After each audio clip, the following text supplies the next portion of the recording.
Next, Blake Edwards takes this month's director's chair, and odds are you'll be laughing when Ted Danson and Howie Mandel get themselves into a fine mess. Next.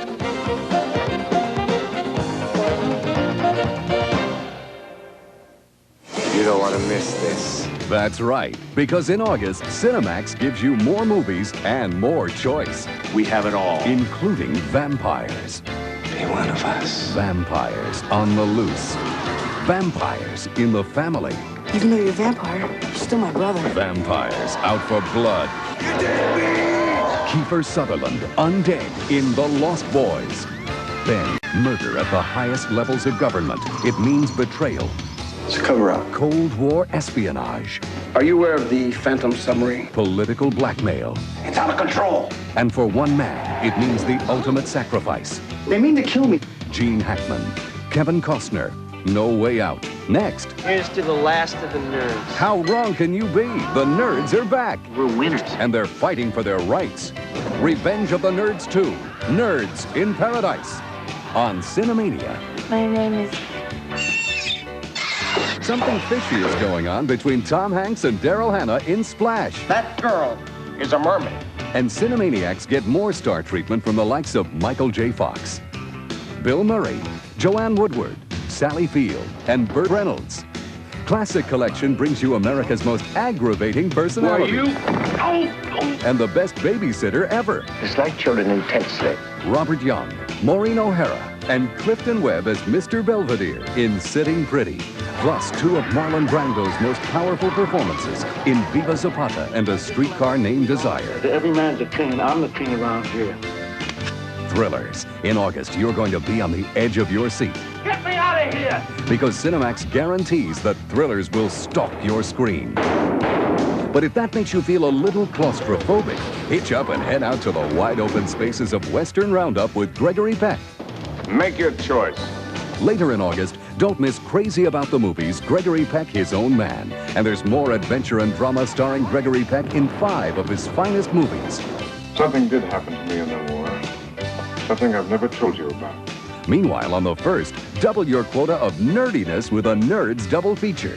There's No Way Out for Kevin Costner on the 2nd. And on August 5th, The Lost Boys are on the loose. August on Cinemax. More movies and more choice. You'd have to be a nerd to miss it. I'm not that kind of weenie. Country music. Real country music. Someday I won't come running when you call. You feel it's every ache. Know it's every smile. I lost her, you lost him. Two old hearts just won't love again. This is country music, the way it was born to be heard. Cinemax Sessions, country music, a new tradition. I just need a little shot of that rhythm, baby, mix up with these country blues. Starring Roseanne Cash, Rodney Crowell, Merle Haggard, John Hyatt, Waylon Jennings, the Jordanaires, the Judds, K.D. Lang, Bill Monroe, Newgrass Revival, and Carl Perkins. An historic event, an American celebration. Cinemax Sessions, country music, a new tradition. Saturday. Do you remember those ladies who gave us rock and roll? Back when rock was greasy kid stuff and lovers' laments, and that beautiful noise pounded in our young years and made our feet twitch to its incessant beat. Well, they're a little older now, but so are we. And this month, Cinemax Sessions unites them in a historic event, the legendary Ladies. Brandon Lee, ladies and gentlemen. We're each going to do our separate solo numbers, and then we're going to join each other. Some of us are going to do, which will be fun, back up on some of the other songs, and then we're going to do some unison things on a couple of songs. All of us are going to sing together.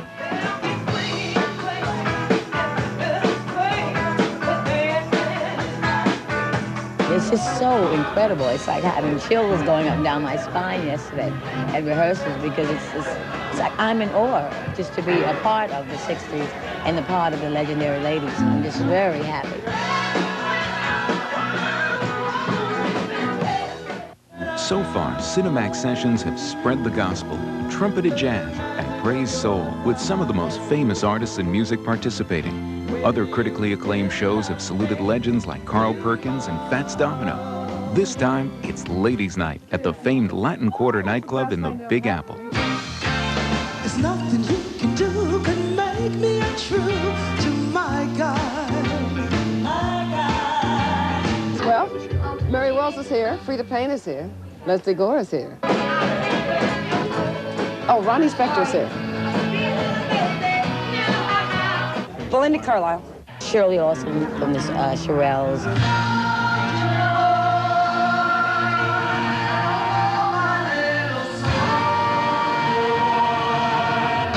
Brenda Lee. Martha Reeves. Oh, yeah, it's Grace Slick. Oh, I know I'm forgetting somebody. You know, we're talking heavy-duty, legendary ladies of rock and roll, you know. Our hosts are two contemporary legends, former go-go Belinda Carlisle and the incomparable Grace Slick of Starship. And from the E Street Band, special guest Clarence Clemens is our bluesy sax symbol. Everybody here is a working artist, and getting all those artists together at the same time is a tremendous logistics problem, and getting everyone we did is just an incredible situation. People that would never have the opportunity to be together, you know. Where would I get a chance to meet all these legendary women in one place, you know? And thanks, Cinemax.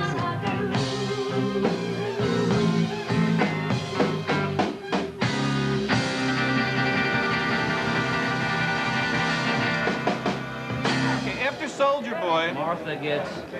Everybody but Frida and Belinda can leave the stage. Generally, you can get a jam session of musicians all together. But I think this is one of the first times singers have done that. You don't own me. Don't try to change me in any way. One burning question begs an answer. With so many rock divas in one show and so many egos, how did everybody get along? It's one great big party. We're having a good time on stage. We feel loose. Nobody's uptight. Everybody's having fun. Martha. All right. We're always all over the place because of the nature of the business. So it's hard to have any kind of a relationship, let alone even meet some of these people. He knew what he was doing when he caught my eye. He didn't. Yeah. Each lady contributes both a trademark style and a hefty array of top 10 hits to the ensemble. Met him on a Monday and my heart stood still. Each one of those songs is a song that you've grown up with. It just takes you back to those times when you were footloose and fancy free.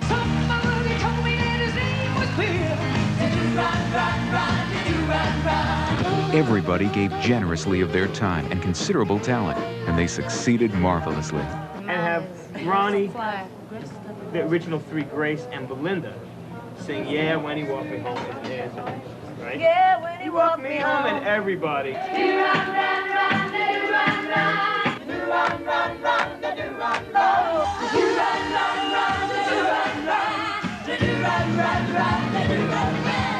What a magnificent night.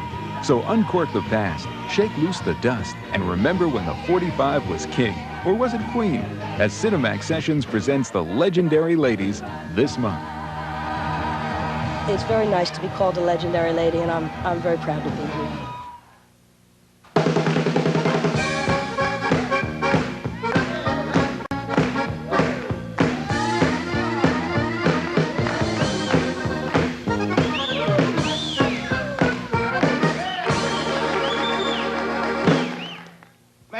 Attention, please! And now, a word from the police. What is the most frustrating thing about police work? Not being able to carry hand grenades, sir. Yes, that Police Academy crew is back with a new idea. Citizens on patrol. This program will promote understanding between the community and the police and make the community more active in crime prevention. That's right. It's a chance for ordinary citizens Do we get to pack heat? to use their heads and put their bodies on the line to take care of crime and, most importantly, Let's party! so for high-flying adventure on land, air, and sea, for the tough times, the hot times, and the fun times. I'll be the judge of that. Check out Police Academy 4. Citizens on patrol. Citizens on patrol.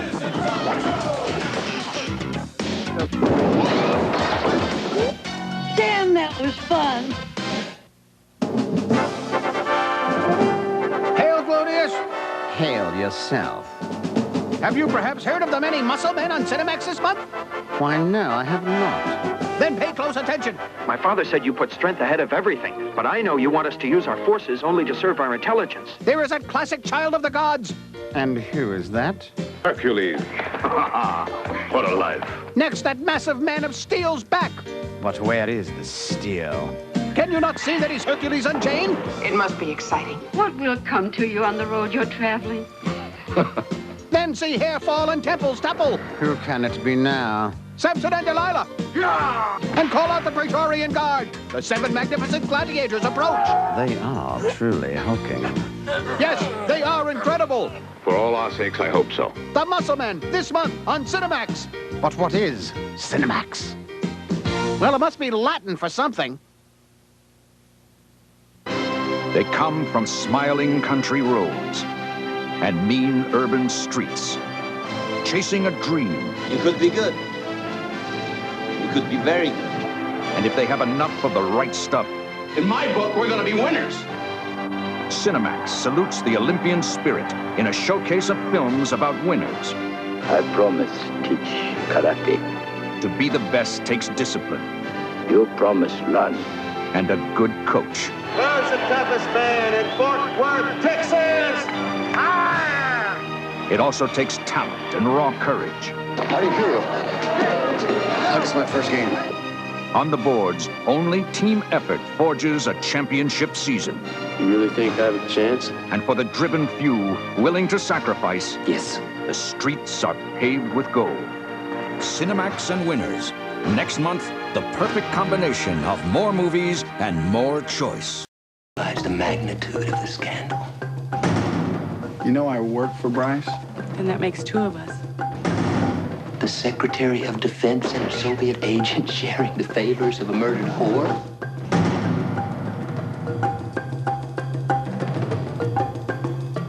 These people have already tried to kill one person who knew. For Kevin Costner, Gene Hackman, and Sean Young, there is no way out. Premieres Tuesday, August 2nd on Cinemax.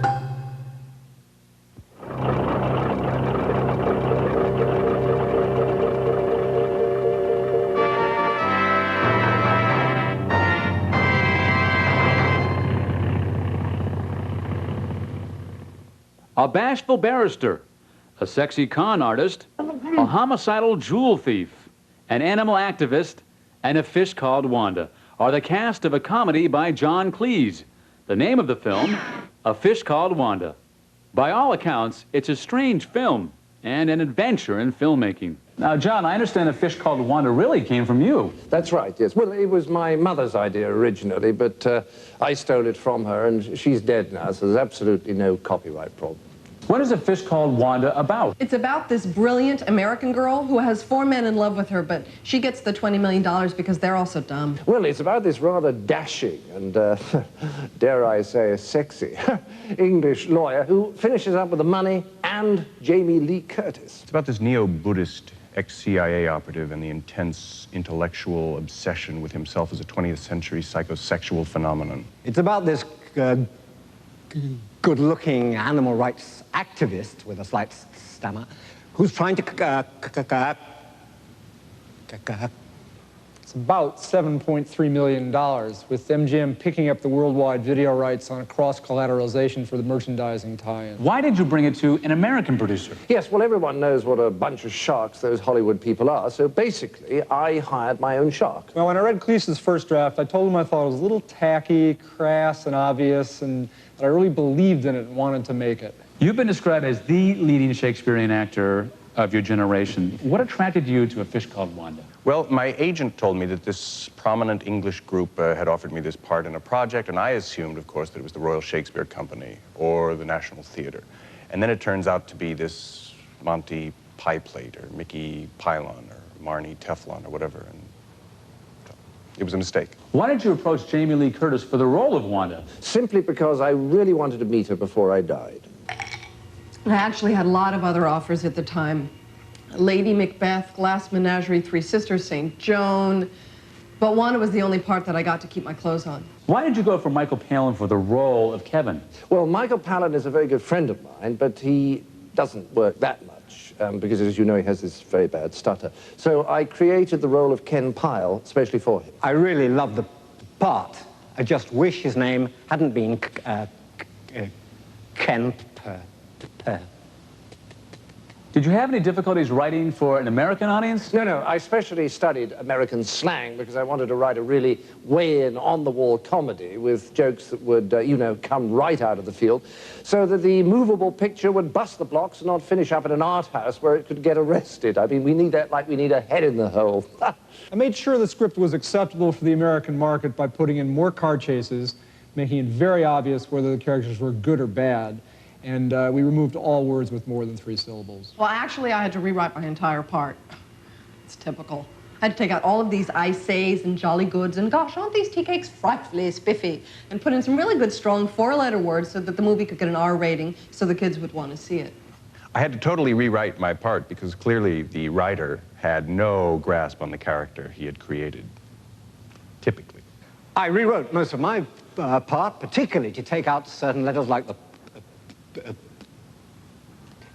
P's and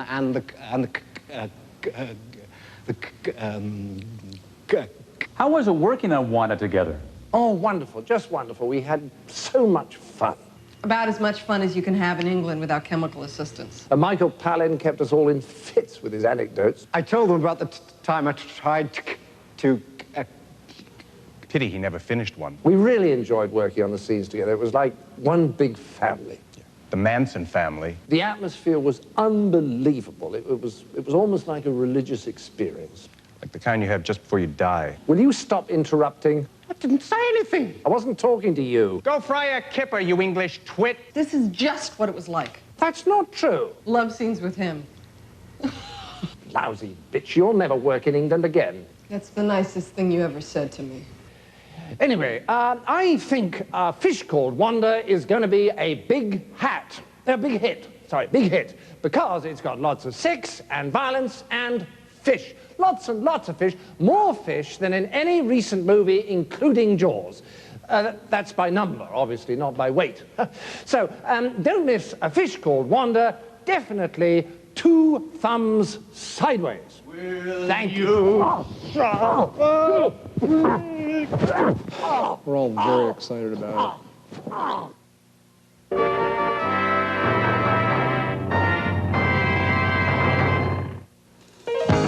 Next, Blake Edwards takes this month's director's chair, and odds are you'll be laughing when Ted Danson and Howie Mandel get themselves into a fine mess. Next.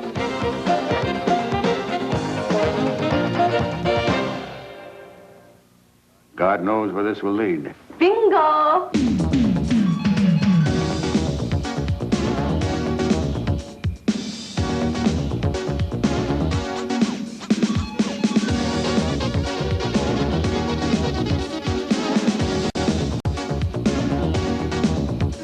Howard Hessman, E.G. Marshall, and Deborah Foreman in My Chauffeur. All right! Robin Williams has had it. I got an icicle snot hanging from my nose. That's it. It's my last fire. I'm hanging up my hose. He's off to create paradise and take Twiggy along for the ride. Club Paradise opens, the guests arrive, and they all want to score. Those hairy guys have been looking at us. We haven't scored by Thursday. Those 2 scrags are going to start looking pretty good. Oh, looking for little female companions. You got the pearls, we got the swine.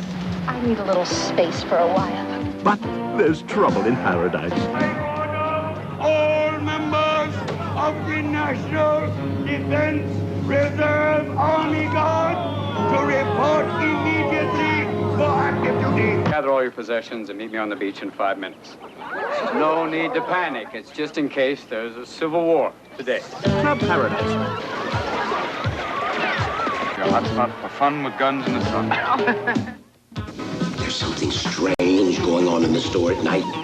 Son, I think you're real. You vanished. What is with you? You're the only one who can see me like this. You are one sick puppy. You still don't believe I'm real, do you? But you can call me Emmy. Is Jonathan Switcher making things up? You're the first thing that I've created that made me feel like an artist. Or is Emmy playing games with him? You made this body so that I could come to life. It seems that their little secret is going to cause quite a stir. Your magic. We want to